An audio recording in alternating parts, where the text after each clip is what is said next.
Bonjour à tous et bienvenue. On ouvre ce flash avec la santé du bitume dans la capitale économique ivoirienne. Le trafic routier à Abidjan connaît depuis un moment des désagréments liés à la dégradation des voies.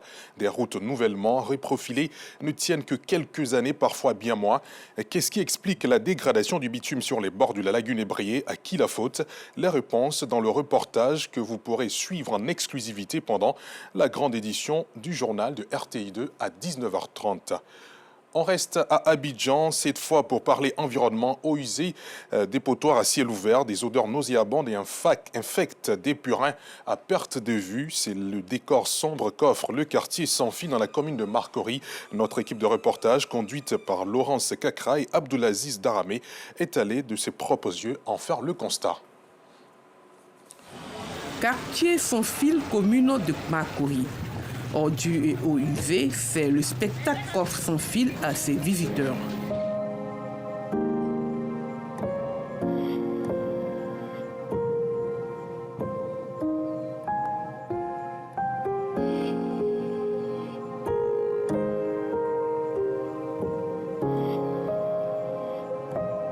Une situation que déplorent les habitants du quartier. Ça ne date pas d'aujourd'hui.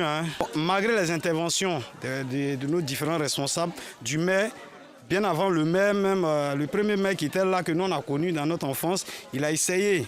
Bon, on ne sait pas si c'est la situation du quartier qui est le problème ou bien c'est la lagune qui est notre problème. Bon, jusque-là, malgré les travaux, c'est toujours même pareil. Quand il pleut, le quartier est vraiment... En tout cas, le quartier n'est pas bien. Voilà, le caniveau est rempli, souvent l'eau-même remplie, ça rentre chez d'autres. En tout cas, c'est pas facile. Moi-même, mon état, quand il pleut comme ça, il peut faire un mois, je ne sors pas. La saison des pluies n'est pas du tout favorable à l'activité de ces femmes. On souffre énormément parce que quand il pleut, ça rentre chez nous. Souvent même, on prend notre natte pour aller dormir au salon. Parce que quand l'eau, là, quand il pleut, puis ça remplit, ça rentre jusqu'en dans notre maison. Le quartier n'est pas présentable que ça. Bon, ça nous dérange, mais comme nos milieux de vie aussi, c'est difficile. On va un peu pour se débrouiller, pour subvenir à nos besoins. Joséphine habite ici depuis 20 ans. Face à l'insalubrité qui règne en maître dans son quartier, elle lance un appel au pouvoir public. Si la pluie vient toute la journée jusqu'à ça rate à la maison même. Mais ici, ça rate à la maison. Et puis nous, on vit de l'eau. Parce que caniveau là, il n'y a pas de route. Caniveau là, l'eau là, ça va aller, ça va partir dans la ville.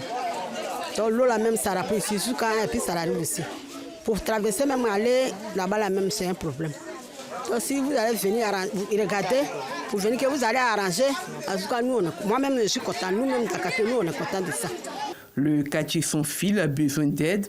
Plus tôt ce sera fait, mieux ce sera. En culture, on évoque le mardi de l'Abissa, qualifié de sacré. C'est ce jour que Sa Majesté Aoulaye Montanoé, roi d'Enzima Kotoko de Côte d'Ivoire, effectue sa sortie publique pendant les festivités de l'Abissa.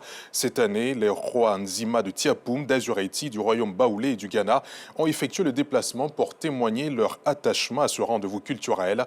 Une journée riche en couleurs, meublée de chants, de danses, au son du tam-tam sacré. Cette journée est également l'occasion de faire la critique sociale. Et puis, hors de nos frontières, on parle du génocide des Tutsis au Rwanda. L'ex-médecin Eugène Rwamusio, condamné à 27 ans de prison. Le verdict est tombé ce mercredi 30 octobre dans la soirée à la cour d'assises de Paris. Il est reconnu coupable, entre autres, de complicité dans le génocide des Tutsis en 1994. Il a en revanche été acquitté des accusations de génocide et de crimes contre l'humanité.